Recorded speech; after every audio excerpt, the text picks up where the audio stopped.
हे प्रभु, आप दिन भर जो झोली में हाथ डाल करके राम राम राम राम राम करते रहते हो, क्या ये वही राम जी हैं जिनको ऋषि मुनि जपा करते हैं, जिनको देख करके मेरे मन में संशय हुआ था? मेरा यह संशय अब तक दूर नहीं हुआ प्रभु। यद्यपि मैं इसका प्रायश्चित भोग चुकी हूँ, लेकिन मेरा प्रश्न अभी तक, मेरा संशय अभी तक गया नहीं। मेरे अज्ञान को दूर कीजिए नाथ। प्रभु ने कहा ठीक है, सुनिए। बोले प्रभु, आप मुझे ये सुनाइए कि राम जी अगर ब्रह्म हैं तो वो मनुष्य कैसे हो गए? भाई सोचने वाली बात है ना। कुछ लोग कहते हैं कि निराकार और साकार, मैं तो निराकारी भगवान को मानता हूँ। आजकल बड़ी बड़ी लड़ाई है इस मामले में। कुछ लोग क्या बोलते हैं, बोले मैं तो निराकार को मानने वाला हूँ। कुछ लोग बोलते हैं मैं साकार को मानने वाला हूँ। द्वैत सिद्धांत हुआ ना यहाँ पे क्या सिद्धांत हुआ? द्वैत सिद्धांत हुआ। भगवान एक है और आदमी को अलग करने के लिए तमाम तरह के जो है साधन बीच में डाल, ये फूट डालने का काम है। क्या है? फूट डालने का। और आदमी इंसान से आसानी से भटक जाता है। क्यों? क्योंकि उसको ज्ञान नहीं एक्चुअल क्या है। मैया ने पूछा, और होना भी चाहिए हो, जब वो मैया जगत जननी वो भटक गई तो हम और आप साधारण से इंसान हैं, लेकिन गुरु की शरण में जाने पे ही तो ज्ञान मिलता है। मैया ने पूछा, बोले प्रभु, राम जी अगर ब्रह्म हैं तो धरती पे निशान बन के भटक क्यों रहे हैं, और साधारण मनुष्य की भांति अपनी भार्या के हरण हो जाने पर एक साधारण मनुष्य की तरह रो क्यों रहे हैं? क्यों आचरण ऐसे कर रहे हैं? लेकिन प्रभु, अगर राम जी न रहे जो धरती पे भटक रहे हैं, तो आप जैसे अखिलेश्वर और समस्त ऋषि मुनि उनको प्रणाम क्यों करते हैं? अगर वो ब्रह्म है तो सगुण कैसे हुए? निराकार है तो निर्गुण से सगुण कैसे हुए? प्रभु मुस्कुराए और मुस्कुरा करके उन्होंने मैया को जवाब दिया, क्योंकि एक स्वभाव होता है। वैसे तो साधु पुरुष जो होते हैं, ज्ञानी पुरुष, किसी से मस्त नहीं, क्योंकि जिसने ज्ञान प्राप्त कर लिया, जिसको भगवत प्राप्ति हो चुकी है, वो अपने आप में मस्त रहता है। वो अपने आत्म स्वरूप के बारे में जान गया कि मैं कौन हूँ, उसको किसी से कोई मतलब नहीं है ना। एक अलग स्थिति होती है, कभी उस दशा का वर्णन करूंगा मैं। नारद जी को आज सुनाई देता हूँ आप लोगों को। नारद जी को बड़ा गुमान था, काहे पे कि मैं ब्रह्मचारी हूँ। भगवान लीला बिहारी हैं, उन्होंने भेजा कहाँ पे? जनकपुरी में। किसको? नारद जी को। क्या करने के लिए? देखने के लिए कि कौन ब्रह्मचर्य का पालन करता है और जिसका शरीर राग खत्म हो गया है उसका जीवन कैसा होता है, ये देखने के लिए भेजा। किसको? नारद जी को। कहाँ पे? जनकपुरी में। आप लोगों को मालूम होगा, राजा जनक जी को विदेह राज कहा जाता है। क्या कहा जाता है? विदेह। विदेह का मतलब होता है कि देह का बोध ही न होना। मेरे पास शरीर है, मुझे इस चीज का भान ही नहीं होगा भाई। क्या मतलब है? ये तो एक साधन मात्र है। मैं शरीर थोड़ी हूँ। अगर दर्द हो रहा है, इसको मरना है, कटना है, गड़ना है, सड़ जाए, इससे मुझे कोई फर्क नहीं है, क्योंकि ये तो वस्त्र है। आज नहीं तो कल फिर मिलेगा। ये तो एक साधन है। साधन धाम मोक्ष कर द्वारा पाए जे परलोक सिधारा। भगवान जी बार बार मौका देने वाले नहीं है। वो बड़ी मुश्किल से मिला है। बहुत यातनाएं भोगी है तुमने। कितने बार गंदी नालियों में पड़े हो, किसने तुम्हारा तिरस्कार नहीं किया, किसने अपमान नहीं किया, और भगवान ने कृपा करके मानव शरीर दे दिया। उसके बावजूद भी तुम लोग भगवान को नहीं प्राप्त कर पा रहे हो, तो क्या कर पाओगे बताओ? साधन धाम मोक्ष कर द्वारा पाए जे परलोक सिधारा। बड़ी मुश्किल से मिला है। कोटि कर्मों से पाया है मानव का तन, फिर जन्म ये दोबारा मिले न मिले, दोबारा मिलने वाला नहीं। और इसके बावजूद भी तुम भजन में न लग करके विषयों में लग रहे हो, व्यक्ति, वस्तु, स्थान, इनके राग में फंस रहे हो, तो तुमसे जैसा मूर्ख कोई नहीं है। ये चंद दिनों की तुम्हारी जवानी है, चंद दिनों की दौलत है, चंद दिनों की शोहरत है। एक दिन मिट्टी में मिल जाएगी, सब कुछ यहीं धरा रह जाएगा। जिसने तुमको भेजा है उसको ध्यान करो, जिससे तुम्हारा आगे का मार्ग प्रशस्त होना है उसका ध्यान करो। क्यों? क्योंकि बार बार मुनि यतन करा ही अंत राम कही आवत नहीं। बड़े बड़े ऋषि और मुनियों से अंतिम समय में गला रुद्ध हो जाता है। जब यम की फांस चलती है तो इंसान के मुंह से एक शब्द नहीं निकल पाता है, हमारी तुम्हारी क्या औकात है। बार बार मुनि यतन करा ही अंत राम कही आवत नहीं। प्रयास करो, प्रयास। बड़ी मुश्किल से भगवान कोई न कोई साधन और सदगुरु आपके बीच में बना करके भेजता है। नारद जी गए महाराज कहाँ पे? विजय राज्य के पास में। विजय राज्य कौन? जिसको शरीर का भान ही नहीं, शरीर तत्व से ऊपर हमेशा ब्रह्म में लीन रहते हैं, उनका चित्त हमेशा ब्रह्मराग में रहता है। नारद जी को भेजा, नारद जी गए तो देखा, क्या देखा? विजय राज्य का एक हाथ रानी के कोमल वक्षस्थल पे पड़ा हुआ है और एक पैर जो है अंगीठी में जल रहा है। कहाँ जल रहा है? अंगीठी में। उनकी दशा देखिए आप, एक पैर अंगीठी में जलती हुई आग में पड़ा हुआ है, पैर जल रहा है, और एक हाथ रानी के कोमल वक्षस्थल पे पड़ा हुआ है। लेकिन न तो उनको उस कोमलता का एहसास है, न तो उस अग्नि का एहसास है। जब नारद जी ने इस दशा को देखा तो उन्होंने प्रणाम किया और कहा, धन्य हो हरि और धन्य है हरि की। प्रेम से बोलिए सियावर रामचंद्र भगवान की जय। तो प्यारों, शंकर भगवान बताते हैं, पहले तो देखिए एक सूत्र है, किसी को डांटना हो ना तो पहले उसको एकदम से मत बरस रहो, पहले उसको पानी उन्हें पिलाओ, रसगुल्ला पिलाओ, खूब खिला पिला लो। जब वो गोलगप्पे जैसा फूल जाए कि हाँ बढ़िया मैं कुछ हूँ, जब भी तो मेरा स्वागत हो रहा है, तब धीरे से टपका दो। और वही हुआ हो, क्या हुआ मैया पार्वती के साथ में? पहले तो खूब आदर किया और बाद में क्रोधित हो गए। इसके ऊपर? मैया के ऊपर। कौन? भगवान शिव जी। क्या कहते हैं? यारत अधिकारी जब पावही बूढ़ऊ तत्वन साधु दुरवही। भगवान ने देखा, बोले बोले पार्वती, देखिए संतों का स्वभाव है, मैं ही बता रहा था अभी, ये संतों का स्वभाव है कि वो तो अपने आप में ही मस्त रहते हैं। आग लगे मस्ती में मस्त रहो, मस्ती में। वो वाली मस्ती नहीं, मस्ती वो वाली चिदानंद जो कभी खत्म होने वाली नहीं, अपनासी वाली, वो उस मस्ती में लगे हुए हैं। उनसे क्या करना, जमाने में कौन क्या कर रहा है, किससे क्या मतलब है हमको? हमने अपने स्वरूप को पहचान लिया, हम कौन है, हम क्यों आए, हमको कहाँ जाना है, क्या करना है, और ये सफर कैसे तय होगा, तो फिर दुनिया से हमसे क्या मतलब? राग, अनुराग और फिर वैराग होता है। वैरागी का मतलब ये नहीं कि आपने बड़े बड़े बाल रख लिए और लाल कपड़े पीले पहन लिए और खड़ा हूं, वो तो विरक्त लोग होते हैं संसार से, है ना, संसार में रहते हुए। देखिए अगर ये रोड है ना, खाली रोड होगा तो कोई नौसिखिया ड्राइवर भी लेकर के चला जाएगा, लेकिन ट्रैफिक में वही निकल के जा सकता है जो एक कुशल ड्राइवर होगा। गृहस्थ में रहते हुए जो सत्कर्म करता है वो सबसे बड़ा तपस्वी है। इसीलिए गृहस्थ आश्रम को सर्वश्रेष्ठ आश्रम बताया गया है। आप सभी गृहस्थों को मेरा प्रणाम, जो कि भगवत भक्त हैं। इतनी सारी विपरीत परिस्थितियों के बावजूद भी आपने अपने मन को, अपने चित्त को भगवान के चरणों में लगा रखा। प्रेम से बोलिए भक्त और भगवान की ही जय। प्यारों, शंकर भगवान को दया आ गई और शंकर भगवान कहने लगे, पहले तो खूब आदर किया और उसके बाद कहा, हरि चरित राव तो सब आए, प्रेम पुलक लोचन जल छाए। भगवान शिव ने जब सुना कि आज पार्वती जी ऐसी कथा पूछ रही हैं जिससे समस्त विश्व का कल्याण होने वाला है, तो बड़े प्रसन्न हुए और उनके नयनों में जैसे ही भगवान शंकर जी ने प्रभु श्री रामचंद्र के पावन चरित्र का स्मरण किया, उनकी आंखों में जो है आंसू आ गए। क्या आ गए? आंसू आ गए, प्रेम के आंसू थे। और जब आंखों में आंसू हो जाता है ना, ये जो काला काला है ना, इसको पुतरी बोलते हैं। क्या बोलते हैं? पुतरी।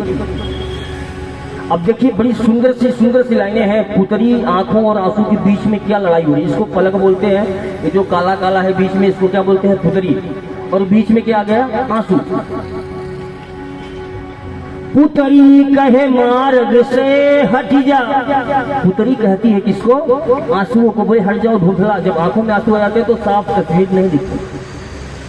पुतरी कहे मार्ग से हट जा, आंसू कहे पाव पखारन दे। ये भक्त का स्वभाव आप देखिए। पुतरी कहे मार्ग से हट जा, मुझे देखने दे। और आंखें क्या, आंसू क्या कहता है, मुझे पाँव तो धो लेने दे भगवान का। पुतरी कहे मार्ग से हट जा, आंसू कहे पाव पखारने दे। और जब इन दोनों की लड़ाई होने लगी प्यारों, तो ये पलक क्या कहती है, बंद कर लो अपने आंखन को, अब मत इनको बाहर जाने दे। तुम दोनों लड़ती रहो, मैं आंखों को ही बंद कर लेती हूँ ताकि वो कभी बाहर ही नहीं जाए। प्रेम से बोले सियावर रामचंद्र भगवान की जय। ठीक है, भगवान शंकर जी ने कहा मैं आप लोगों को कथा सुनाऊंगा, मैं आपको कथा सुनाऊंगा देवी, मैं आपको वो कथा सुनाऊंगा जिससे स्वर्ग मात्र से मनुष्य के अनेकों जन्मों के पाप नष्ट हो जाते हैं। और भगवान शंकर जी कथा प्रारंभ करने से पहले अपने सहज स्वरूप में चले जाते हैं। कौन से स्वरूप में? सहज स्वरूप में। दो दंड के लिए मगन ध्यान रस दंड जुग पुनि मन बाहिर कीन, रघुपत चरित महेश तब हर्षित बरने लीन। दो दंड बोले तो 48 मिनट के लिए, एक दंड जो होता है वो 24 मिनट का होता है, तो दो दंड कितने हुए? 48 मिनट। 48 मिनट के लिए भगवान शंकर जी ध्यान में चले गए। अब मैया सोचती रही, बोले अब पता नहीं कब बाहर आएंगे, लेकिन बाहर आ गए। क्यों? देखिए ध्यान का मतलब क्या होता है मालूम? ध्यान एक तरीके का सुख है। क्या है? सुख है। इंसान जब ध्यान में होता है तो उसका सीधा कनेक्शन किससे होता है? अपने इष्ट से, अपने आराध्य से होता है। उसको ध्यान सुख बोलते हैं। लेकिन आसान नहीं है, तुमको मुनियों के मनन में नहीं आते देखा। आजकल तो ध्यान लगाने की योगा क्लासेस बहुत सारी चालू हो गई है ना, भगवानी मालिक है उन योगा क्लासेस का। क्यों? क्योंकि अष्टांग योग में 7वें पायदान पे आता है ध्यान। योग के 8 प्रकार है। कितने प्रकार है? 8 प्रकार। अष्टांग योग में 7वें पायदान पे आता है ध्यान। इतना आसान थोड़ी है हो। पहले क्या होता है? यम, नियम, आसन, प्राणायाम। आसन तो सिद्ध नहीं हुआ, 3 घंटा कथा में बैठने को बोल दो, इस पैर पे 4 बार पैर चढ़ाएंगे और चले हैं ध्यान करने। आप बताओ, पहली सीढ़ी जो होती है क्या? आसन, वही नहीं सिद्ध हुआ, कैसे ध्यान तक पहुंचोगे प्यारो? ये चूतियां बनाने की जो स्कूलें हैं बंद करवा दो और सीधा सीधा भगवान का पावन नाम जपो, जिससे आपका कल्याण होना है। मैं आप लोगों को दावे के साथ इस व्यासपीठ से बोल रहा हूँ, सिर्फ 1 साल मुझे दे दो, मेरे बताए हुए मार्ग पे चलो 1 साल, और दिव्य अनुभूतियां आपको जीवन में नहीं होने लगे, प्रतिफल चमत्कार नहीं होने लगे, तो आप बोलोगे गुरु जी ने छोड़ा। सिर्फ 1 साल। बहुत सारी पूजा और उपासना की पद्धतियां हैं, आप लोगों ने देखा होगा। इसके बताए हुए नियम, अपने दुखों को लेकर के इस दरबार में गए होंगे, यहाँ गए होंगे, वहां गए होंगे, लेकिन आत्मिक शांति नहीं मिली होगी। वो जो भी मिला होगा तुमको तुम्हारे पुरुषार्थ से मिला होगा, और पुरुषार्थ में भी कृपा रही होगी, जब जाके मिला होगा। प्रभु ने देखा होगा कि परेशान है। इसीलिए कहते हैं कि परिश्रम करे कोई कितना भी, लेकिन परिश्रम करे कोई कितना भी, लेकिन कृपा के बिना काम चलता नहीं। कितना भी फावड़ा चला लो, लेकिन जब तक रघुनाथ जी का वरद हस्त नहीं होगा ना, मिलने वाला नहीं है। परिश्रम करे कोई कितना भी, लेकिन कृपा के बिना काम चलता नहीं। तो प्यारों, शंकर भगवान 48 मिनट के लिए ध्यान में चले गए, लेकिन ध्यान सुख को छोड़ करके फिर बाहर आ गए। क्यों? क्योंकि हजारों वर्ष तक जो ध्यान में रहते हैं वो शंकर भगवान 48 मिनट में बाहर क्यों आ गए, सोचने वाली बात है। इसलिए आ गए कि अगर मैं ध्यान में रहूंगा तो सिर्फ मुझको सुख मिलेगा, और ध्यान से बाहर आकर के जो गिरिराज कुमारी ने कथा पूछी है उस कथा को सुनाओ, तो इनके साथ साथ समस्त विश्व का कल्याण होगा। इसलिए वो ध्यान से बाहर आ गया। बोलिए शंकर भगवान की जय।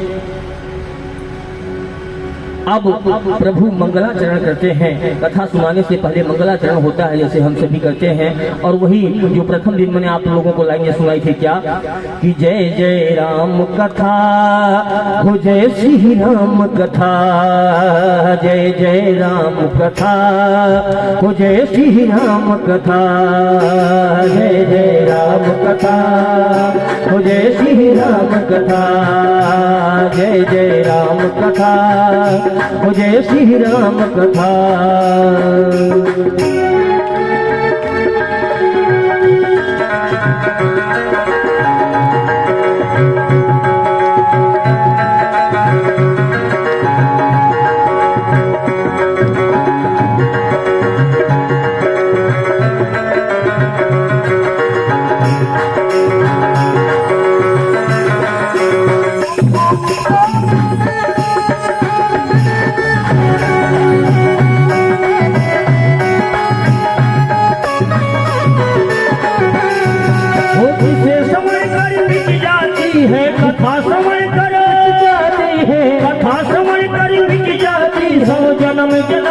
व्यथा हो, जय जय राम कथा, जय श्री राम कथा, जय जय राम कथा, जय श्री राम कथा।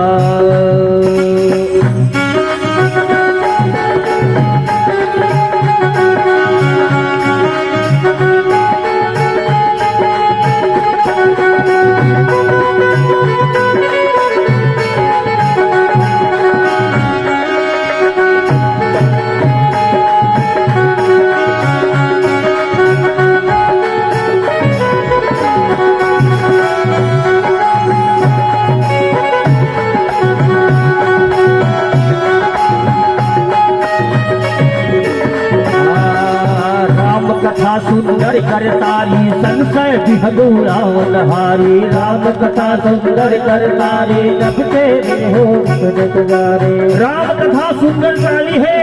जीवन में जितने भी संशय रूपी पंछी होंगे, जब इसका श्रवण करोगे तो सब गायब हो जाएंगे, सारे कारणों का निवारण मिल जाएगा। राम कथा सुंदर करतारी, संशय विहदू रावण हारी, राम कथा सुंदर करतारी, जब तेरे सुंदर कर तेरा सब संशय भागेगा, तेरा सब संशय बीतेगा, तेरा सब संशय बीतेगा, तेरा सब संशय भागेगा, तेरा सब संशय भागेगा। कैसे भागेगा? जैसे पार्वती मैया का भाग रहा है कि तेरा सब संशय भागेगा, माँ पार्वती कर जथा हो, जय जय राम कथा हो, जय श्री राम कथा, जय जय राम कथा हो, जय श्री राम कथा।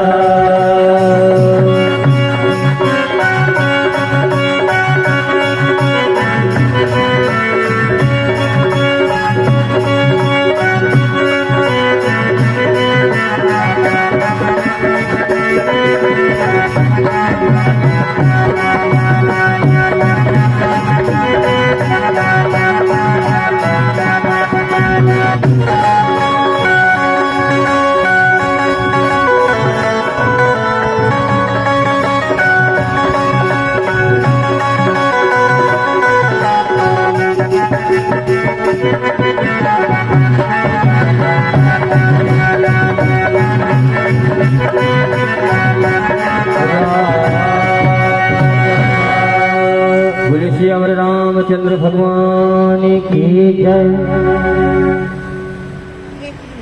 भगवान मंगलाचरण करने के बाद जो रामचरितमानस की पहली चौपाई है, कौन सी पहली चौपाई, वो यहाँ पे लिखी गई है। कहाँ पे लिखी गई है? यहाँ पे लिखी गई। पूज्य गुरुदेव भगवान बताते हैं इस चौपाई को सबसे पहले लिखा गया था और आप सभी गाते हैं। कौन सी? मंगल भवनय मंगलहारी, उमाय सहित जेहि जपत पुरारी। मंगल भवनया मंगलहारी, उमाहि सहित जपत पुरारी।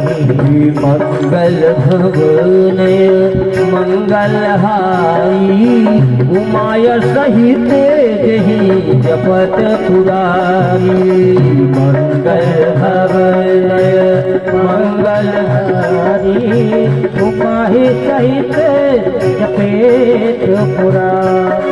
इसी चौपाई को 2 बार लिखा गया है। कैसे? एक तो वो है जो उस दिन मैंने आप लोगों को सुनाई थी, मंगल भवन मंगल हारी। आगे क्या सुनाया था आप लोगों ने? हाँ, कौन सा? मंगल भवन मंगल हारी के बाद कौन सी लाइन है? बोलो बोलो बोलो भैया बोलो। हाँ हाँ बोलो। बहुत बढ़िया बहुत बढ़िया, प्रयास तो किया आपने।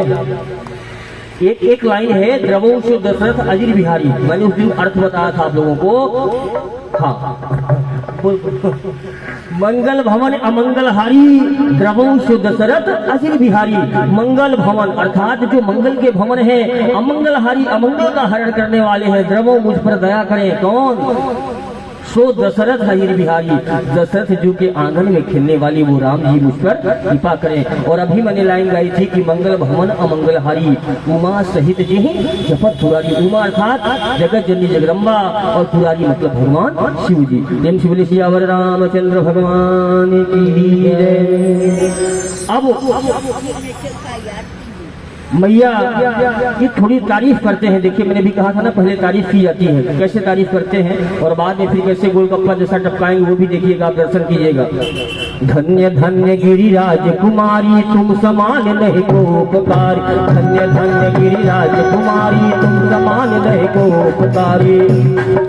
राजकुमार तुम समान नहीं को उपकारी। धन्य धन्य गिरिराज कुमारी तुम समान नहीं को उपकारी। धन्य धन्य गिरिराज कुमारी तुम समान नहीं।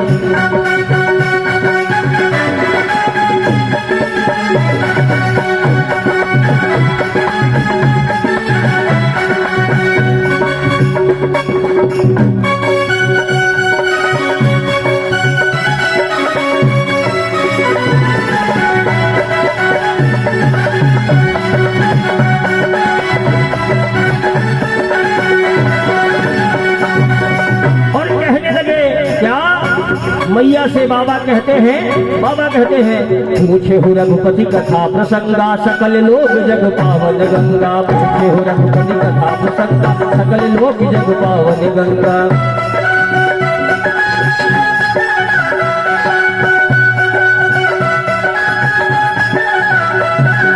तुम रघुवीर चरणे अनुरागी कीन्हे प्रश्न जगत हित लागी। तुम रघुवीर चरण हित लागी कीन्हे प्रश्न जगत हित लागी। धन्य धन्य गिरिराज कुमारी तुम समान नहीं को उपकारी। धन्य धन्य गिरिराज कुमारी तुम समान नहीं को उपकारी। हे गिरिराज कुमारी, हे शैलपुत्री, आप धन्य हो धन्य हो धन्य हो। क्यों?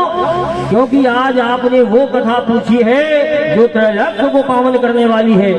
एक गंगा तो मेरे आराध्य श्री हरि के चरणों से निकली जिसे मैं मेरे शीश पे धारण करता हूँ, और एक वो गंगा है राम कथा रूपी गंगा जो आज मेरी जिह्वा से प्रस्फुटित होगी। एक गंगा वो मुख से निकल करके गंगा सागर में मिलती है और इस संसार के सभी पापी मनुष्यों का पापों का हरण करती है। और एक गंगा ये है कि जिसको जिसने सुन लिया तो कभी पाप ही नहीं करेगा। बोले सियावर रामचंद्र भगवान की जय। हे गिरिराज कुमारी, आप धन्य हो। आपने सकल लोकों को पावन करने वाली राम कथा रूपी गंगा का मुझे कहने के लिए आमंत्रण दिया है। आप धन्य हो गिरिराज कुमारी। और आपने कदपि शंका कीन्हे सोई कहत सुनत सब कर हित होई। आपने वो कथा पूछी है जिसको सुनने से, कहने से और उसके बारे में बताने से सबका कल्याण होगा। आप धन्य हैं। जिन हरि भगत हृदय नहीं आनी जीवित सव समान तिहि प्राणी। जो इंसान मनुष्य का तन पाया है, जिसकी सांसें चल रही हैं, अभी कोरोना आया था ना, मैंने ऐसे ऐसे लोगों को सुना है जो लोग बोलते थे, बोले महाराज मुझे एक टाइम तो होना ही होना। क्या? मांस सोचो, मांस भक्षण करने वाले लोग क्या बोलते हैं, बोले महाराज हमको एक टाइम तो होना ही, कभी मौका मिलेगा तो मैं बताऊं कि मांस क्यों नहीं खाना चाहिए। बोले एक टाइम तो होना ही। फिर जब आ गया कोरोना तो शुरू हो गया रोना, जितने मुर्गा मुर्गी बकरे अंडा मुर्गी थे सब ले जाके डालने लगे कि इससे बीमारी फैल रही, उससे बीमारी। अरे प्राकृतिक संदेश है, संभल जाओ संभल जाओ, इंसानियों मुसीबत आने वाली है, अभी तो कुछ नहीं है, आगे बहुत घनघोर कलयुग आने वाला है। एक लाइन लिखी है व्यास जी ने श्रीमद् भागवत गीता में, जीवो जीवस्य जीवनम। क्या लिखा है? जीवो जीवस्य जीवनम।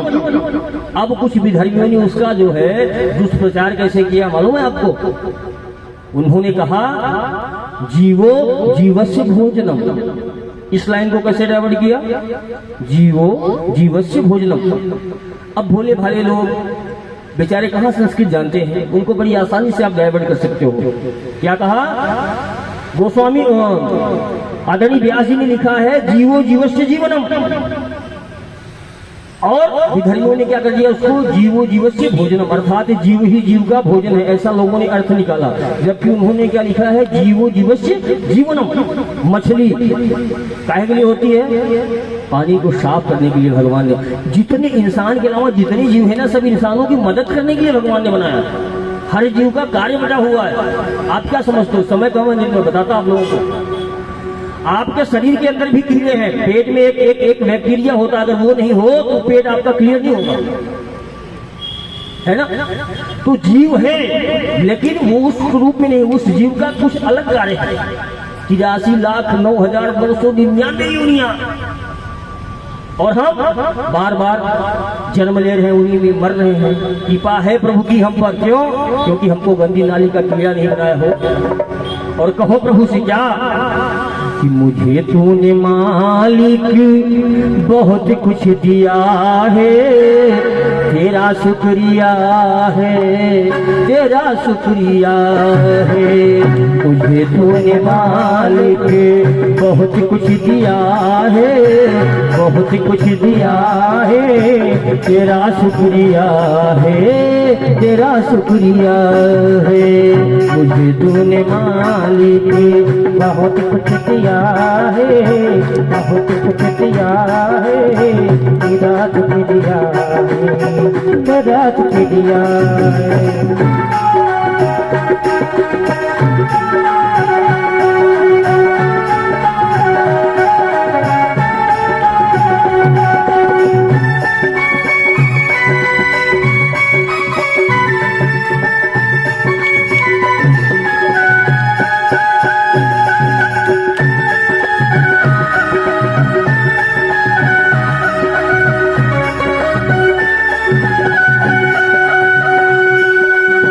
अब कुछ लोग कहेंगे क्या दिया महाराज, मेरे पास अभी कार नहीं है।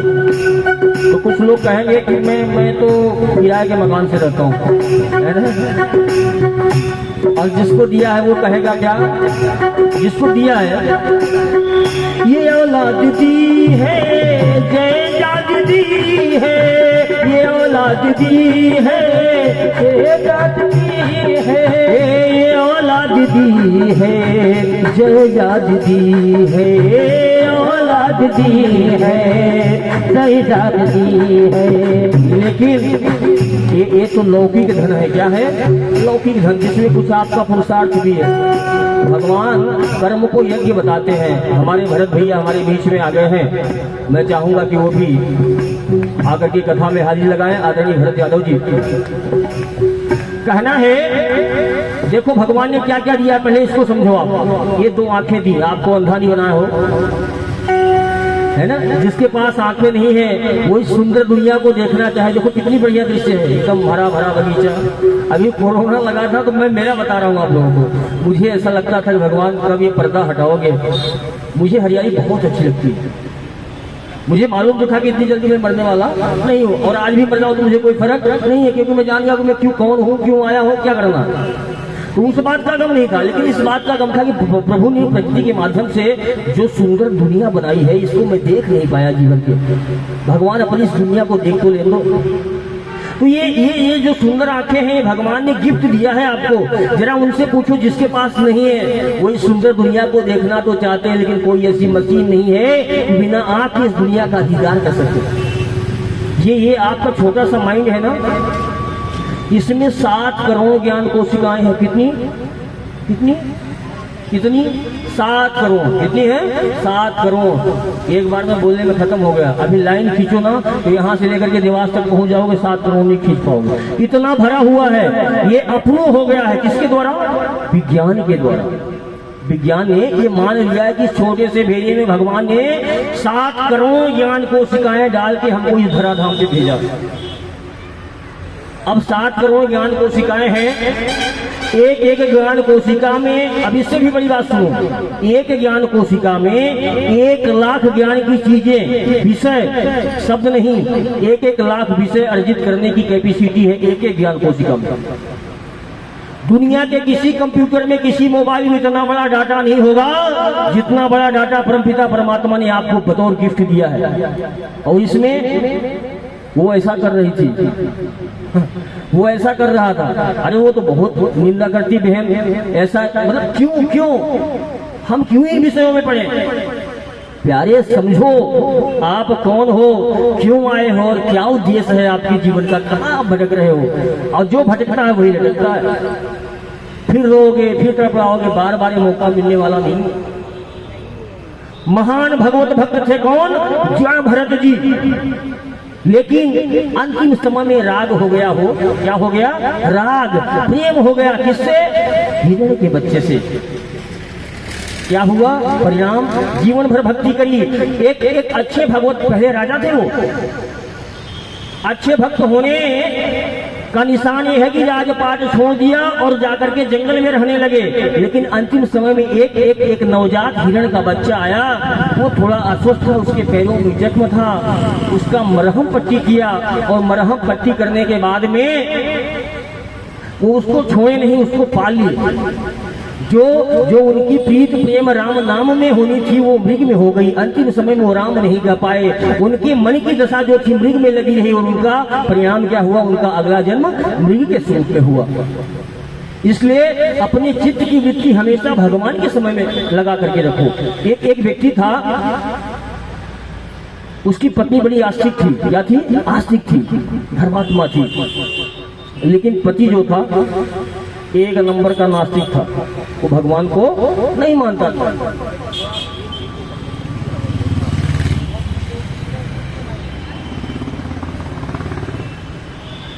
वो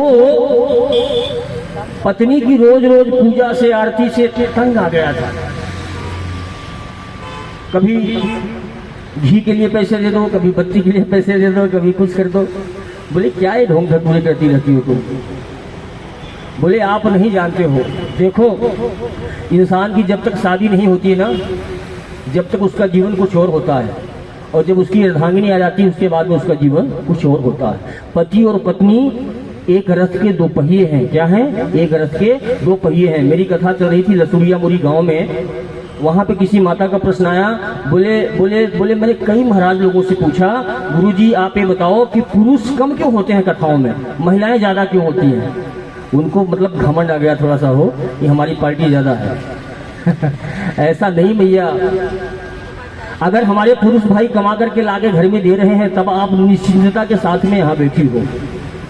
वो कर्म है जब भी आप निश्चित होकर यहाँ धर्म कर पा रही हो। इसलिए पतियों का सम्मान करो। तो लेकिन यहाँ पे कहानी उल्टी थी प्यारो। जो धर्मपत्नी जी थी वो धर्मात्मा थी, और जो पति देव थे वो थोड़ा नास्तिक प्रवृत्ति के थे, उनको भगवान में आस्था नहीं थी। लेकिन कहते हैं ना कि अगर घर में एक भी वैष्णव हो जाए, एक भी भक्त हो जाए, तो अपनी 21 पीढ़ियों का उद्धार कर देता है। कितनी पीढ़ियों का? 21 पीढ़ियों का। छोड़ दो टेंशन कि मेरे बाप का क्या होगा, मेरी माँ का क्या होगा, मेरे बच्चों का क्या होगा। अरे छोड़ो, भगवान जाने क्या होगा। हमको ये भरोसा है कि अगर हम भक्त हो गए तो हमारी 21 पीढ़ियों को हम तार देंगे। और एक गुरु में सामर्थ्य होता है कि अपने सभी शिष्यों को जो है भवसागर से पार करा दे। बोलिए सद्गुरुदेव भगवान की जय। प्यारो, पति देव को लेकर के वो अपने गुरु के पास में गई और गुरु की कृपा कटाक्ष कुछ ऐसी हुई कि जीवन ही बदल गया। प्यारो, क्या हुआ? गुरुदेव ने कहा, बोले ठीक है तुम बार बार पूजा नहीं करना चाहते हो तो एक बार तो कर सकते हो ना। बोले हाँ गुरुजी, हफ्ते में एक बार वाला विधान बता दो आप, तो मैं कर लूंगा, मेरा भी काम हो जाएगा, मैं रोज रोज ये खटर पटर नहीं करना चाहता हूँ, और इनको भी यही बता दो। बोले ठीक है, जाओ तुम हफ्ते की एक बात कर रहे हो, हफ्ते में एक बार की बात कर रहे हो, मैं तो तुमको महीने में भी नहीं बोल रहा हूँ, साल भर में भी नहीं बोल रहा हूँ, सिर्फ जीवन में एक बार पूजा कर लेना, भगवान का नाम लेना। बोले ठीक है गुरुजी, ये बहुत अच्छा है, आज से आप हमारे गुरु। क्या करना? जीवन में सिर्फ एक बार पूजा कर लेना। बोले ठीक है। अब जब जाने लगे तो बोले गुरुजी आपने मुझे वो बताया नहीं कि एक बार कब बोलना है। बोले मरने से 1 मिनट पहले। कब? मरने से 1 मिनट पहले। अब बताओ ऐसा कौन है जिसको अपनी मौत का सही आकलन होगा, है ना?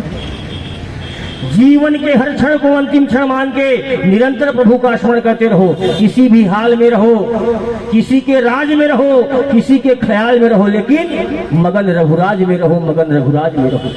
बोलो सियावर रामचंद्र भगवान की जय। अब क्या हुआ प्यारो, भगवान शंकर जी ने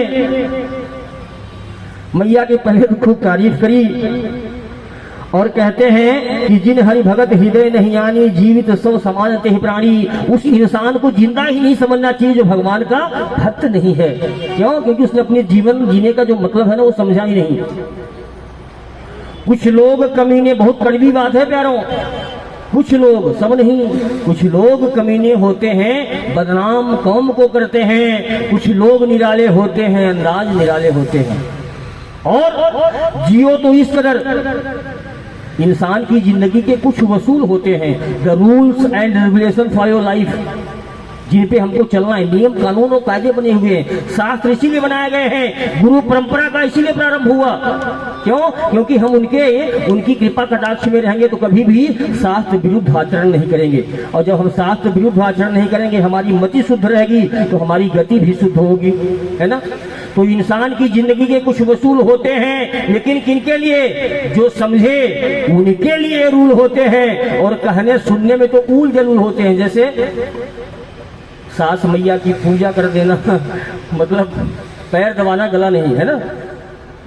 छोटी छोटी बातें, बुजुर्गों का सम्मान करना, भगवान की तरफ पीठ करके नहीं बैठना, ब्राह्मणों का सम्मान करना, गौ की सेवा करना, ये छोटे छोटे रूल्स एंड रेगुलेशन इंसान की जिंदगी के कुछ वसूल होते हैं। जो समझे उनके लिए रूल होते हैं, कहने सुनने में तो ऊल जलूल होते हैं, लेकिन मेरे दोस्त जो समझे वही निशा, बाकी सब फिजूल होते हैं, मतलब ही नहीं है, आए और चले गए। उनका पड़ोसी नहीं जानता कि कौन मर गया। जीवन कैसा होना चाहिए मैं बताता हूं आपको। जियो तो इस कदर की मौत शर्मसार हो जाए। कैसा जीवन जीना चाहिए? जो सबसे बड़ी बेशर्म है कौन? मौत। उसको शर्म आ जाए। कब आएगी? जब सत्कर्म करोगे, जीवन में पुण्य का बांध बना रहेगा। तो जो सबसे बड़ी बेशर्म है कौन? मौत। महेश भैया चटाई पड़ी है यहाँ पे और महिलाएं आ रही हैं, उनके लिए थोड़ा सा बैठक व्यवस्था करवा दो, है ना? हाँ, वैसे आदरणीय आचार्य जी रहते हैं तो चिंता करने की कोई बात नहीं है। तो प्यारों मैं कह रहा था कि जियो तो इस कदर की मौत शर्मसार हो जाए। जो सबसे बड़ी बेशर्म है, भला उसको शर्म क्यों आएगी? हो इसलिए आएगी क्योंकि आप पुण्यवान हो, आप सतात्मा हो, आप धर्मात्मा हो। तो जब वो वहां से आएगी तो उसको भी शर्म आ जाएगी कि आज मैं किस सतात्मा को लेने जा रही हूँ, कौन सा निंदनीय कृत्य करने जा रही हूँ। मौत को भी शर्म आ जाएगी। कब? जब आपके जीवन में पुण्य का बांध बना रहेगा। जियो तो इस कदर की मौत शर्मसार हो जाए और मरो तो इस कदर यमराज तलबगार हो जाए कि आज मैं किस आत्मा को लेकर के जा रहा हूँ। जब साधारण मनुष्य मरते हैं ना तो उनको लेने के लिए यम के दूत आते हैं, लेकिन कोई पुण्यवान, कोई सतात्मा मरता है तो उसको लेने के लिए स्वयं धर्मराज जी आते हैं। बोलिए भक्त और भगवान की जय। आपने ऋषि मार्कंडेय जी का नाम सुना होगा, जिन्होंने महामृत्युंजय मंत्र की रचना करी। ओम त्र्यंबकम यजामहे सुगंधिम पुष्टिवर्धनम उर्वारुकमेव बंधनात् मृत्यु मूर्छि यमामृतात्। ये किसने किया था? ऋषि मार्कंडेय जी ने। आज भी 16 वर्ष की युवान है। कितने वर्ष के? 16 वर्ष के, 14 वर्ष के। कहने का तात्पर्य है कि भगवान के वो इतने बड़े भक्त थे कि उन्होंने अपनी तपस्या से अपने को, अपना जीवन ही उसके बाद खत्म कर लिया। न उससे घट रहे न बढ़ रहे। यमराज जी आए, उन्होंने अपने मृत्यु का चाबुक चलाया, वो शिवलिंग को पकड़ के बैठ गए और यही मंत्र का उच्चारण करते हैं। कौन सा? ओम त्र्यंबकम यजामहे सुगंधिम पुष्टिवर्धनम उर्वारुकमेव बंधनात् मृत्युर्मुर्चिर्यमामृतात्। ओम त्र्यंबकम यजामहे सुगंधिम पुष्टिवर्धनम उर्वारुकमेव बंधनात् मृत्युर्मुर्चिर्यमामृतात्। ओम नमः शिवाय, ओम नमः शिवाय, ओम नमः शिवाय, ओम नमः शिवाय। ओम त्र्यंबकम यजामहे सुगंधिम पुष्टिवर्धनम उर्वारुकमेव बंधनात् मृत्युर्मुर्चिर्यमामृतात्।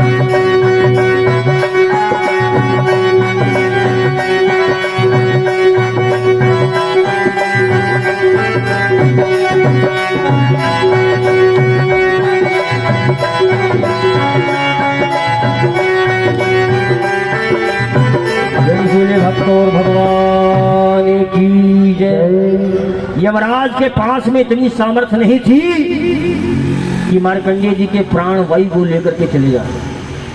शंकर भगवान और मैया पार्वती दोनों प्रकट हो गए और यम की फांस को काट डाला और यमराज जी पे त्रिशूल का प्रहार करने ही वाले थे कि सारे देव त्राहिमाम त्राहिमाम करने लगे। बोले प्रभु, ये तो आपकी बनाई हुई मर्यादा का पालन कर रहे हैं, ये आपके आदेश का ही पालन कर रहे हैं। भगवान भोलेनाथ ने कहा, किसमें सामर्थ्य जो मेरे भक्त को छेड़ दे। अकाल मृत्यु मरे जो कर्म करे चंडाल का, और काल उसका क्या करे जो भक्त है महाकाल का। हम लोग अभी थोड़ा सा भटक रहे हैं। मैं आप लोगों का ये भ्रम भी अभी आगे चल के दूर करूंगा। शंकर जी, ब्रह्मा जी, विष्णु जी, ये तीनों अलग अलग या जितने भी लोग हैं अलग है ही नहीं, सब एक ही है। पूरे संसार में सिर्फ एक ही है। अब क्या होता है मैं आपको बताऊं, तीनों लोगों का काम अलग अलग है। जैसे शंकर जी का डिवीजन क्या है? संहार का। अगर शंकर जी शिव और शक्ति दोनों साथ में आते हैं तो क्या करते हैं? सृजन करते हैं। और बाबा जब तांडव करते हैं तो संहार होता है ना। तो कहने का तात्पर्य है कि प्रणवाक्षर के मध्य ये तीनों एका। परमात्मा वही है कौन? बिंदु। और अभी आगे बताने वाला हूं कि निराकार साकार कैसे हो गया।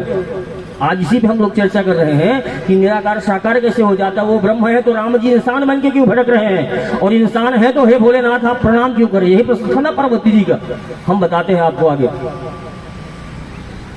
कुलिस कठोर निठुर सोई छाती, सुनी हरि चरित ने जो हर साथी। वो छाती नहीं, पत्थर है पत्थर, जो प्रभु के पावन प्रसंगों को सुनकर के आह्लादित नहीं होता, जिसके रोम रोम पुलकित नहीं होते, वो इंसान नहीं है। वो जीवित सब समानते हैं। प्राणी जीते जी मर गया समझो उसको। और आगे क्या होता है?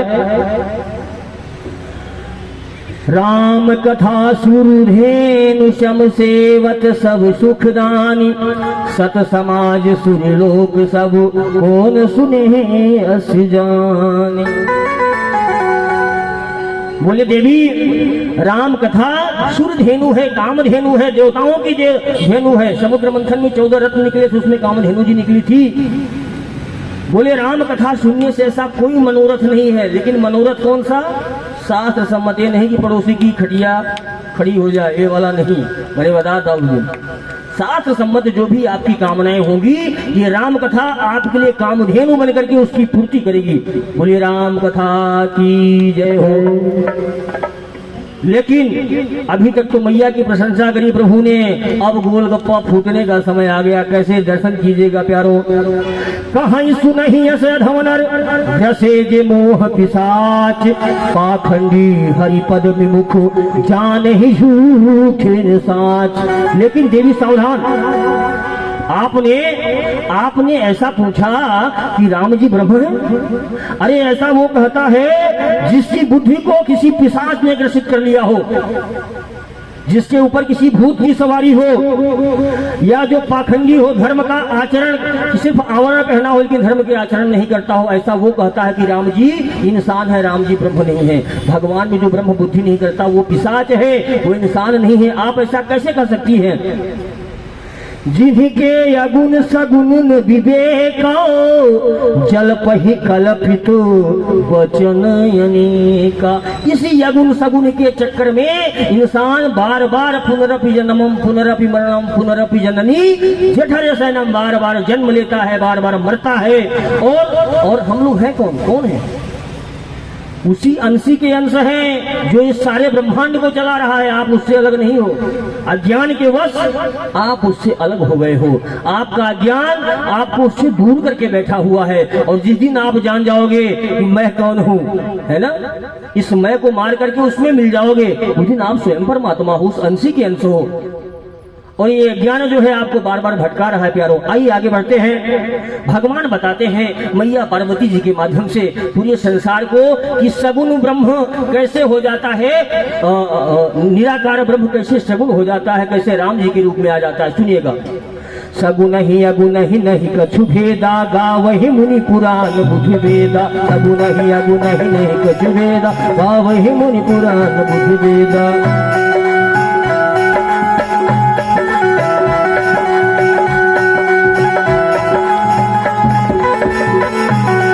अगुण रूप ये अलख यज्ञ होई, भगत प्रेम बस सगुण सोई। अगुण रूप ये अलख यज्ञ जोई, भगत प्रेम बस सगुण सोई।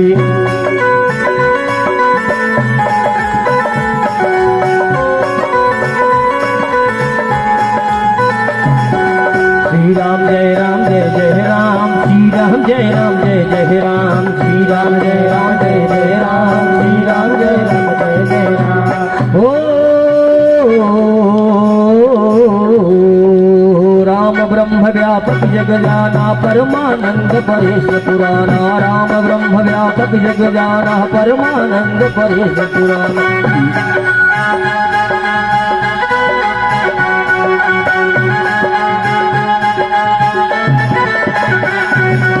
श्री राम जय राम जय जय राम, श्री राम जय राम जय जय राम, श्री राम जय राम जय जय राम, श्री राम जय राम जय जय। जय श्यावर रामचंद्र भगवान की जय। एक बड़ा प्यारा सा उदाहरण दिया पिताजी ने, किसको?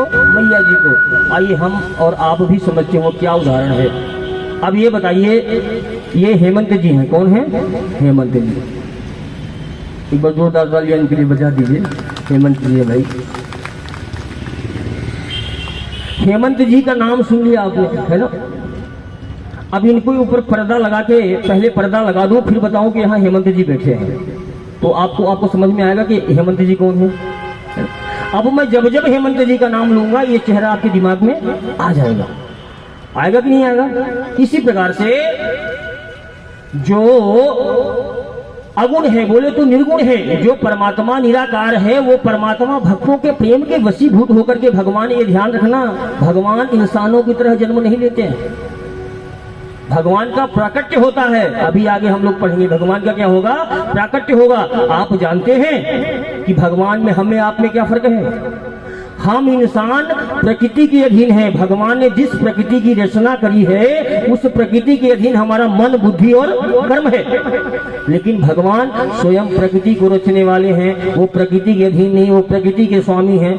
अर्जुन को यही तो कहते हैं, बोले अर्जुन तू नहीं जानता, हमारे और तुम्हारे कई जन्म हो चुके हैं, लेकिन फर्क इतना है कि तू प्रकृति के अधीन है, तुझको याद नहीं रहता, और मैं परम योगेश्वर हूँ, इस प्रकृति को बनाने वाला, मैं ईश्वरों का भी ईश्वर हूँ, मैं साक्षात परम ब्रह्म हूँ, मैं श्री कृष्ण हूँ, मैं श्री राम हूँ, इसलिए मुझे सब कुछ याद रहता है। अभी आगे हम लोग पढ़ेंगे भय प्रकट कृपाला, भगवान का प्रकट होता है। भगवान की सारी लीलाएं दिव्य हैं। कभी भगवान ने चाहा तो फिर उसके बारे में चर्चा करेंगे। आगे बढ़ते हैं, बताते हैं कि जैसे पानी होता है ना, पानी का क्या आकार है आप बताओ? एक बोतल में रख दिया या गिलास में रख दिया तो क्या होगा, जिस बर्तन में रखेंगे उसी का स्वरूप ले लेगा, है ना। और उसी पानी को जब हम फ्रीज में रख देंगे तो क्या होगा, वो बर्फ बन जाएगा। जहाँ तापमान ज्यादा रहता है वहाँ बर्फ जमी रहती है, तो उसको क्या बोलते हैं, पानी नहीं बोलते, फिर क्या बोलते हैं, बर्फ बोलते हैं। लेकिन है वो पिघल के क्या हो जाएगा, पानी। वही निराकार ब्रह्म क्या होता है, सगुण बनकर के भक्तों के कल्याण के लिए यहाँ करके मानव लीलाएं करता है। ऐसा कब कब होता है, सुनिएगा। हो जब जब हो ही धर्म की हानि, जब जब हो ही धर्म की हानि, जब जब हो ही धर्म की हानि, बाढ़हि असुर महाअभिमानी, जब जब हो ही धर्म की हानि, बाढ़हि असुर अभिमानी।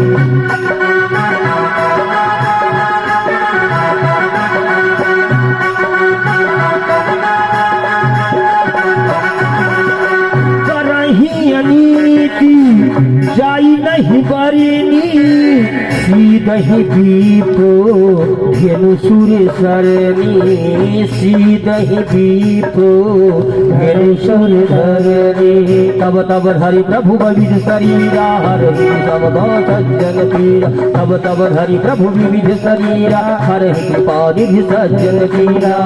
जब जब हो ही धर्म की हानि, बाढ़हि असुर महाअभिमानी, बाढ़हि असुर महाअभिमानी। श्री राम जय राम जय जय राम, श्री राम जय राम जय जय राम, श्री राम जय राम जय जय राम, श्री राम जय राम जय जय राम।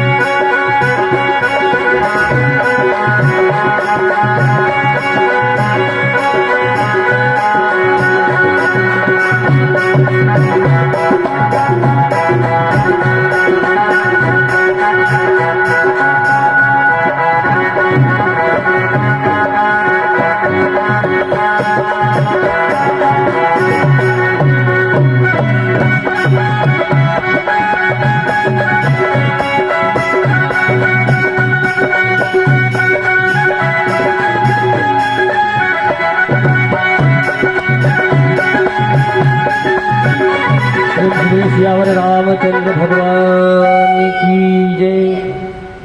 ये भैया क्यों आते हैं भगवान, समझ में आया क्यों आते हैं? अरे मैं 3 घंटे से समझा रहा हूँ, कुछ समझ में आ रहा है कि नहीं? मैं बस बोले जा रहा हूँ। भाई देखो, मेरा मेरा मेरा चिल्लाना तब सार्थक होगा जब कुछ आपके अंदर प्रवेश करे। अभी मैंने क्या बोला था कि भगवान क्यों आते हैं, वो निराकार ब्रह्म साकार कैसे हो जाता है, क्यों हो जाता है? जो हमेशा स्वयं ईश्वरों का भी ईश्वर है, उसको धरातल पे आने की क्या जरूरत है? क्या बताया मैंने? भक्तों के कल्याण के लिए जब जब होई धर्म की हानि, बाढ़हि असुर महाअभिमानी, तब तब धरि प्रभु मनुज शरीरा, हरहि विषम भव सज्जन पीरा। जब जब धर्म की हानि होती है, लेकिन धर्म की हानि नहीं हो सकती। रामा धर्मवान विग्रह, प्रभु श्री रामचंद्र जी स्वयं धर्म के विग्रह हैं, अर्थात धर्म की प्रतिमूर्ति हैं। तो राम जी का कभी हानि कोई कर सकता है क्या? नहीं। सीता मैया ने बड़ा सुंदर परिचय दिया है हनुमान जी को। जब जब अंगूठी, आदरणीय जनकलाल जी का बहुत बहुत स्वागत, आप सभा में पधारे हमारे विपुल श्रेष्ठ।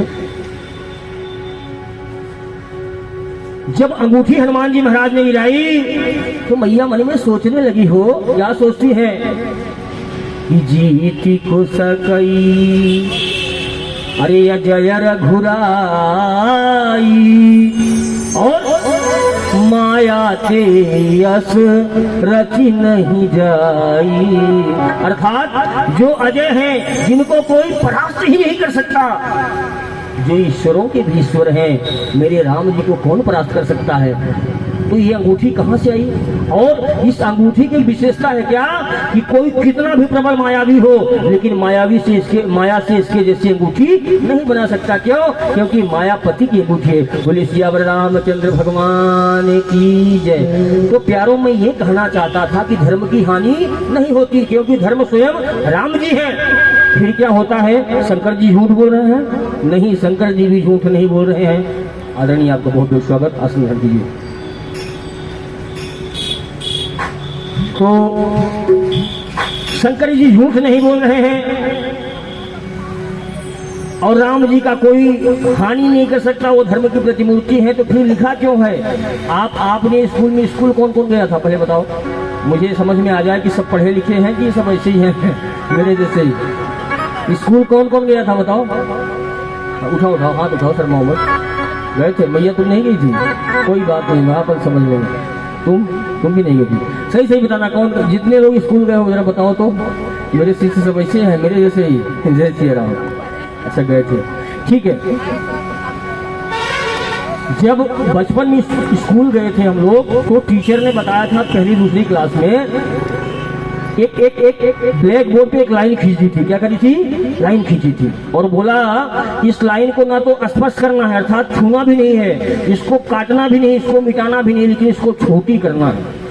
अब कैसे छोटी करोगे महाराज? कैसे छोटी करोगे? सारे बच्चों ने अपना दिमाग लगा लिया, सब इंटेलिजेंट थे। आप लोग स्कूल गए थे ना, आप बताओ। फिर क्या स्कूल गए थे? चलिए देखिए, स्कूल गए थे इसका मतलब ये नहीं कि हमारे स्कूल में भी ये पूछा गया हो, है ना, ये जरूरी नहीं है, लेकिन हमारे स्कूल में सब पूछा गया था। मैं उदाहरण दे रहा हूँ आपको। एक ब्लैक बोर्ड पे एक लाइन खींची थी। क्या लाइन खींची थी? कि इस लाइन को स्पर्श भी नहीं करना है, इसको मिटाना भी नहीं है, इसको काटना भी नहीं, इसको छोटी कर देना है। कैसे छोटी होगी महाराज? किसी का दिमाग नहीं काम किया। फिर गुरुजी ने उसके नीचे लंबी सी लाइन खींच दी, उस लाइन के नीचे एक लंबी लाइन खींची तो ऊपर वाली लाइन ऑटोमेटिक छोटी। तो कहने का तात्पर्य है कि धर्म जो है अपनी धुरी पे स्थित रहता है।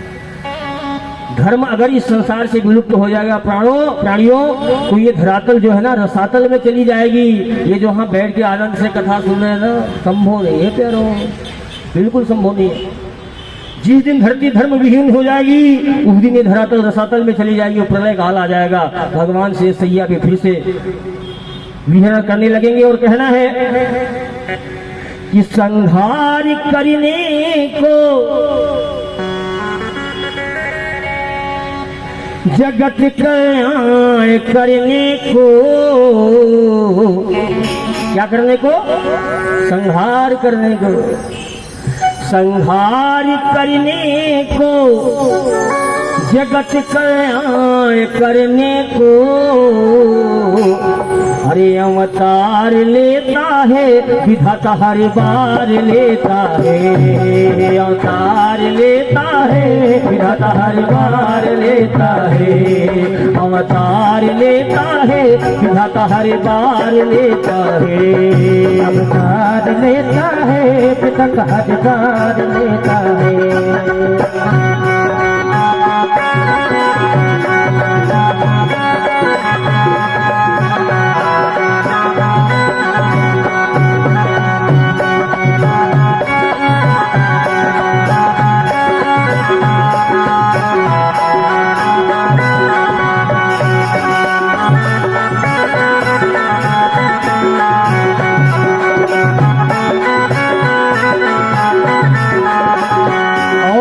कैसे कैसे उतार लेता है? कभी राम बन रावण मारे, कभी कंस को कृष्ण संहारे। कभी राम बन रावण मारे, कभी कृष्ण कंस संहारे। कभी राम बन रावण मारे, कभी कंस को कृष्ण संहारे। कभी राम बन रावण मारे, कभी कृष्ण कंस संहारे। जब पापियों के पाप का भंडार भरता है। भंडार भरा था किसने? रावण ने। सारे ऋषि मुनियों को काट काट के भी आगे कथा में वर्णन होगा। एक मटके में ले जाकर के जनकपुरी में भर दिया तो धर्म की अधिष्ठात्री कौन? भार्या कौन? सीता जी की उत्पत्ति हुई कि जब पापियों के पाप का भंडार भरता है तो अवतार लेता है विधाता हर बार लेता है। अवतार लेता है विधाता हर बार लेता है।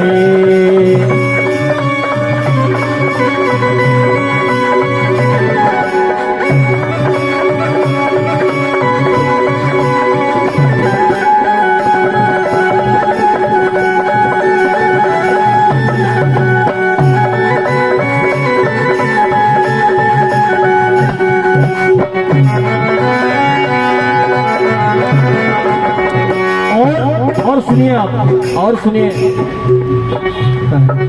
क्या बात है। किसी को नींद आ रही है तो सो जाए, कथा में कोई दिक्कत नहीं। यहाँ सोने से क्या होता है, जो सर पे लगा रहता है ना वो सब हम भाई बहुत दिनों से लड़ा हुआ तो हल्का तो होगा ना, भगवान की शरण में आने का फायदा। खूब सोच जगह बस सोने, उसको परेशान मत करो। और देखिए भगवान ही नहीं हो, जगत जननी जगदम्बा भी रूप बदल के आई। कौन सी? माँ कालिका के रूप में। जब सारे देवता हार गए, रक्त बीज का संहार करने में असमर्थता जता दी। क्यों? क्योंकि रक्त बीज की एक बूंद अगर जमीन पे गिरती थी ना तो 100 रक्त बीज तैयार हो जाते थे। कितने? 100 रक्त बीज। इस प्रकार से उसका वध करना संभव ही नहीं था। फिर आदि शक्ति जगत जननी का आवाहन किया गया और मैया क्रुद्ध हो गई। क्यों? क्योंकि बिना रक्तपान के संभव ही नहीं था उसका वध करना। अगर एक भी बूंद नीचे गिरती तो फिर रक्त बीज तैयार हो जाता। ऐसा वरदान। अब देखो भगवान की मर्यादा, जिसने जैसा वरदान मांगा उसको वैसा ही वरदान दिया, और उसका उसी भी कोई छल कपट नहीं। तेरे को ऐसे मरना है तो इसके लिए ऐसा ही विधान करेंगे। ये 5 कारण है। अभी मैं आगे आप लोगों को बताऊंगा। 5 कारणों को लेकर के भगवान ने एक जन्म लिया है। कौन सा? राम जी का। वैसे तो बहुत सारे कारण, लेकिन 5 मुख्य कारण जो मैं आप लोगों को बताऊंगा। जगत जननी ने भी रूप बदला और वही रूप माँ कालिका का स्वरूप कहाया। माँ उस समय खुश नहीं थी, प्रसन्न नहीं थी, क्रोध में थी। क्रोध में रक्तपान किया है माँ ने। क्यों? क्योंकि कभी कोई देवता रक्तपान नहीं करता हो। कोई देवता रक्तपान करेगा जिसकी सेवा में 56 भोग हैं, जिसके एक इशारे से त्रिभुवन नाचता हो, वो रक्तपान करेगा? किसी का मांस खाएगा मूर्खों? बताओ मुझे। कहने का तात्पर्य है कि लोग समझते नहीं, अपनी जिह्वा के स्वाद के लिए भगवान को बदनाम कर रहे हैं, सनातन को बदनाम कर रहे हैं। पराशक्ति को रूप बदलना, पराशक्ति को रूप बदलना, पराशक्ति को रूप बदलना, पराशक्ति को रूप बदलना। रक्त बीज का मुंडन करना, रक्त बीज का मुंडन करना। पराशक्ति को रूप बदलना, पराशक्ति को रूप बदलना। रक्त बीज का मुंडन करना, रक्त बीज का मुंडन करना। घन घोर घना चहुओर, घन घोर घना चहुओर, जगत अंधियार होता है। घन घोर घना चहुओर, जगत अंधियार होता है। कन्हैया जी कब जन्मे थे? अरे जन्मे जन्मे कन्हैया कर काली अंधियारी, है ना? कन्हैया जी अंधियारी रात में आए और उसका एक कारण है। ये सूर्य जी जो राम जी जो है, मेरे राघव जी जो भी प्रकट होने वाले हैं, दिन में पैदा हुए थे, इसलिए जल्दी पैदा भी करना है अपने को, क्योंकि कहीं सूर्यास्त न हो जाए तो गड़बड़ हो जाएगी सब। कन्हैया जी, सूर्य और चंद्रमा के बीच में लड़ाई हुई। क्या लड़ाई हुई महाराज? बोले आपने सूर्य जी को ज्यादा सम्मान दिया, आप उनके उसमें आए। तो कन्हैया जी बोले अगली बार तेरे उसमें आ जाएगी, उसमें क्या है? तो कन्हैया जी ने वही आए और वही लाइन मैंने लिखी है क्या कि घन घोरी घना चहुओरी जगत अंधियार होता है, तो अवतार लेता है विधाता हर बार लेता है, अवतार लेता है विधाता हर बार लेता है।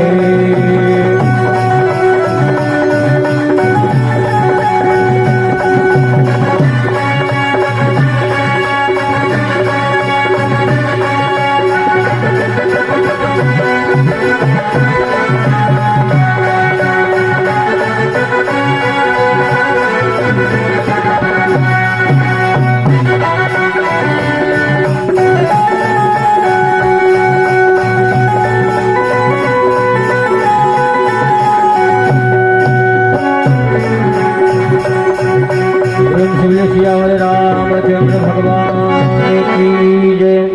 अभी आधे घंटे की कथा और है, उसके बाद प्रभु का पावन जन्म होगा, प्राकट्य उत्सव मनाएंगे हम सभी। आदरणीय आचार्य जी से निवेदन है कि अब सारी तैयारियां प्रारंभ कर दें, आधे घंटे में मैं आपको फ्री कर दूंगा। भगवान ने बताया कि जब जब इस संसार पे धर्म की अपेक्षा पाप बढ़ जाता है, धर्म घटता नहीं, पाप का पैरामीटर बढ़ जाता है, जैसे मैंने बताया अभी आपको, तो भगवान क्या करते हैं, पुनः धर्म की ध्वजा पताका फहराने के लिए और बढ़े हुए पाप को बैलेंस करने के लिए भगवान इस धरती पे कभी राम बन के, कभी कृष्ण बनकर, कभी परशुराम बन के, किसी न किसी रूप में भगवान आते हैं। आइए आगे बढ़ते हैं।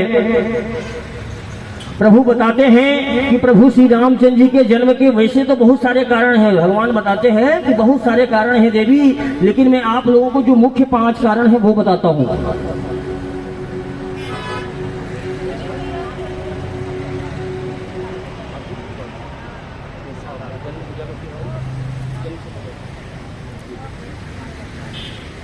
5 कारण बताए हैं, मैं आप लोगों को बताता हूं 5 कारण क्या हैं।